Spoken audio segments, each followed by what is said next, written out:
بسم اللہ الرحمن الرحیم۔ سورۃ الحجر 14واں پارہ، آیت نمبر 6 سے لے کر 9 تک کا ترجمہ یہ ہے: وَقَالُوا يَا أَيُّهَا الَّذِي نُزِّلَ عَلَيْهِ الذِّكْرُ،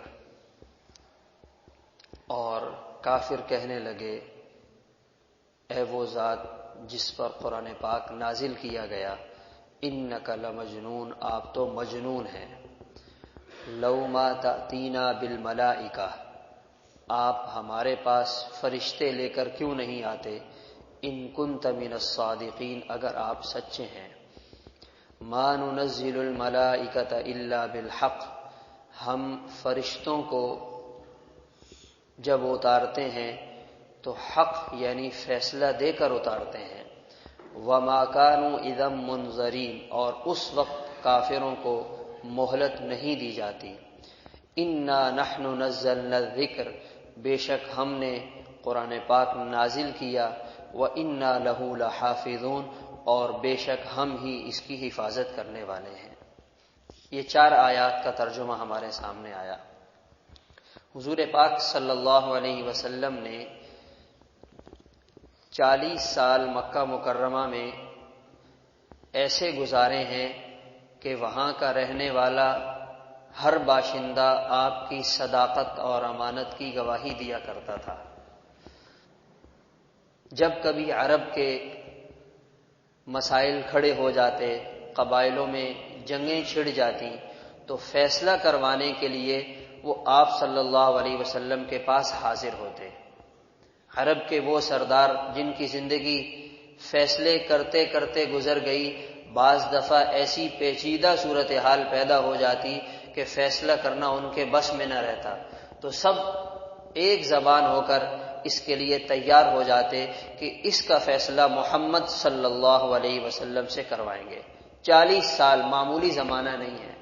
پھر جب آپ نے ان کے سامنے قرآن پڑھا، انہیں اللہ کا پیغام سنایا، انہیں دین کی دعوت دی، تو صورتحال یکسر بدل گئی، اور طعن و تشنیع، استہزاء، مذاق اڑانا، جملے کسنا، مخالفت کرنا، جس کے منہ میں جو آیا وہ بولتا چلا گیا۔ ان جملوں میں سے کچھ جملوں کو قرآن پاک میں اللہ تعالیٰ نے نقل کیا ہے۔ وَقَالُوا يَا أَيُّهَا الَّذِي نُزِّلَ عَلَيْهِ الذِّكْرُ، کہنے لگے یہ بھی مذاق اڑانے کے لیے کہ اے وہ انسان جو یہ سمجھتا ہے، جس کا خیال یہ ہے کہ اس پر قرآن نازل ہوا ہے، اِنَّكَ لَمَجْنُونَ، آپ تو مجنون ہیں، آپ تو پاگل ہیں، آپ کے ذہن پہ کچھ کسی نے کر دیا ہے۔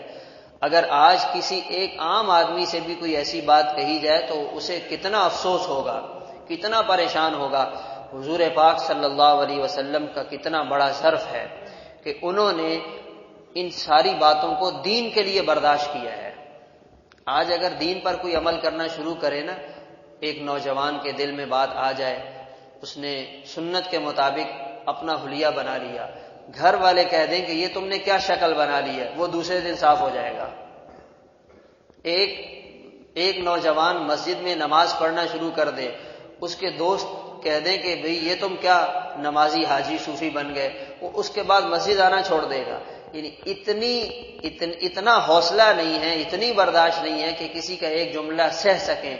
آپ صلی اللہ علیہ وسلم کا کتنا بڑا ظرف ہوگا کہ مکہ کی ساری آبادی ایک طرف اور آپ تنہا کھڑے ہوئے ہیں اور ان کو اللہ کا پیغام سنا رہے ہیں۔ 13 سال آپ نے یہ باتیں برداشت کی ہیں، مگر آپ اپنے مشن سے پیچھے نہیں ہٹے، اور کہا کرتے تھے لَوْ مَا تَأْتِينَا بِالْمَلَائِكَةِ، اگر آپ واقعی سچے رسول ہیں تو آپ ذرا فرشتوں کو لے آئیں، آپ کے آگے پیچھے دائیں بائیں فرشتوں کے باڈی گارڈ نظر آئیں اور آپ کے حکم کو پورا کریں، آپ جیسے کہیں وہ ویسے کرتے چلے جائیں۔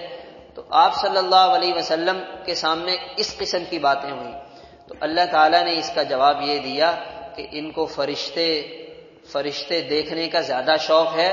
جب فرشتے آتے ہیں تو پھر کسی کو مہلت نہیں ملتی ہے، فرشتے تو عذاب کا فیصلہ لے کر آتے ہیں، مانتے ہو تو مانو، نہیں مانتے ہو تو ادھر ہی ہلاک کر دیے جاؤ گے، اس لیے یہ ایسی بات نہ کریں، اور ان کو ذرا برابر بھی ڈھیل نہیں دی جاتی۔ تو ہمیں اس سے یہ پتہ چلتا ہے کہ دین کے معاملے میں آدمی کو کسی کی باتوں کی پرواہ نہیں کرنی چاہیے. دین کے معاملے میں کسی کی باتوں میں آنے کی ضرورت نہیں ہے. کوئی اگر ہمارا مذاق اڑاتا ہے نا صرف اس وجہ سے کہ دیکھو یہ اس زمانے میں بھی دین کی بات کرتا ہے یا اس زمانے میں بھی دین پر عمل کرتا ہے، تو ہمیں شکر ادا کرنا چاہیے اللہ نے ہمیں انبیاء کی مشابہت دے دی ہے. ہم اپنے دین پر فخر کریں، ہم اپنے دین کو مضبوطی سے پکڑیں، ہم لوگوں کی باتیں برداشت کرنا سیکھیں. کوئی بات نہیں ہے بھائی آپ کو اپنا طور طریقہ پسند، ہمیں ہمارے دین کا طریقہ پسند، ہمارے نبی کا طریقہ پسند، ہم تو اس پہ فخر کرتے ہیں. تو جو آدمی اس انداز سے دین پر جمتا ہے، صبر کرتا ہے، برداشت کرتا ہے، پھر اللہ اس کا درجہ بھی بڑھاتے ہیں. پھر فرمایا انا نحن نزلنا الذکر وانا له لحافظون، یہ قرآن پاک ہم نے نازل کیا ہے اور ہم ہی اس کی حفاظت کریں گے. یہ جو لفظ ذکر آیا ہے یہ قرآن پاک کا ایک نام ہے. قرآن پاک کے بہت سارے نام ہیں، اس میں سے ایک نام ذکر بھی ہے.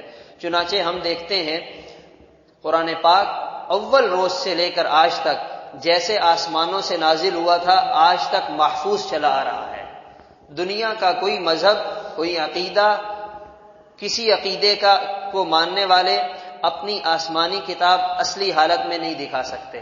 الحمدللہ یہ ہمارے مسلمانوں کے لیے شکر کا مقام ہے، ہمارے لیے فخر کی بات ہے کہ ہمارے پاس ہماری آسمانی کتاب اصل صورتحال میں موجود ہے. انا نحن نزلنا الذکر وانا له لحافظون. قرآن پاک کے الفاظ کی بھی اللہ تعالیٰ نے حفاظت فرمائی ہے اور قرآن پاک کے مفہوم اور مضامین کی بھی حفاظت فرمائی ہے.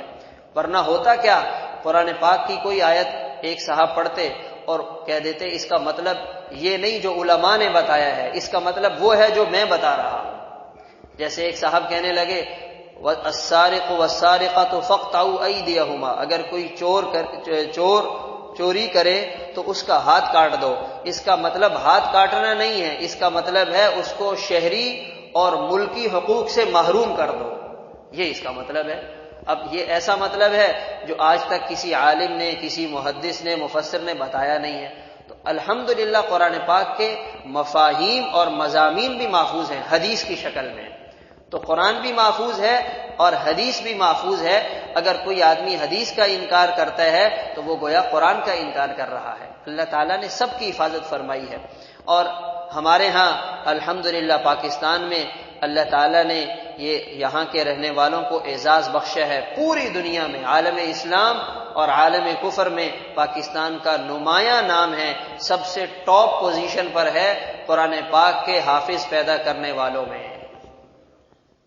پوری دنیا عرب لوگ، ان کی زبان بھی عربی ہے، ان کے ہاں اتنے حافظ بچے پیدا نہیں ہوتے جتنے پاکستان میں ہوتے ہیں.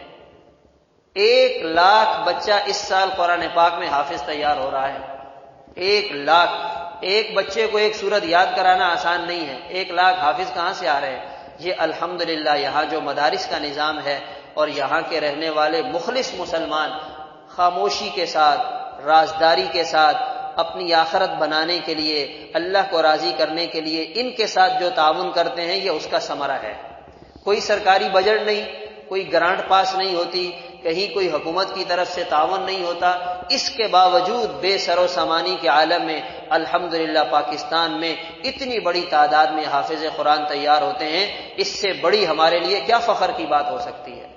اور جہاں تک وہ ادارے جن کے لیے سارے بجٹ پاس ہوتے ہیں وہاں کیا پوزیشن ہے؟ 132ویں نمبر پر ہمارا عصری نظام تعلیم آتا ہے. 131 لوگ ہم سے آگے ہیں، ہم 132ویں نمبر پر آتے ہیں. اور یہ ہمیں مدارس والوں کو مشورے دیتے ہیں کہ تم اپنا نصاب تبدیل کرو، تمہارے یہاں یہ ٹھیک کرنے کی ضرورت ہے. الحمدللہ مدارس کا نظام بہت کامیابی کے ساتھ آگے بڑھ رہا ہے.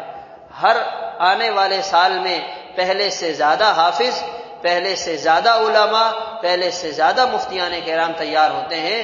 اگر کسی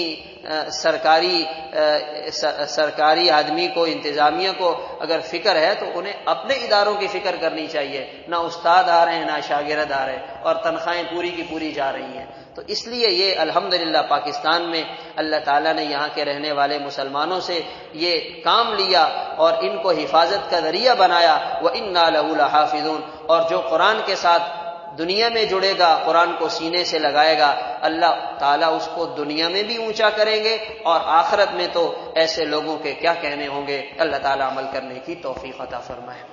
اللہ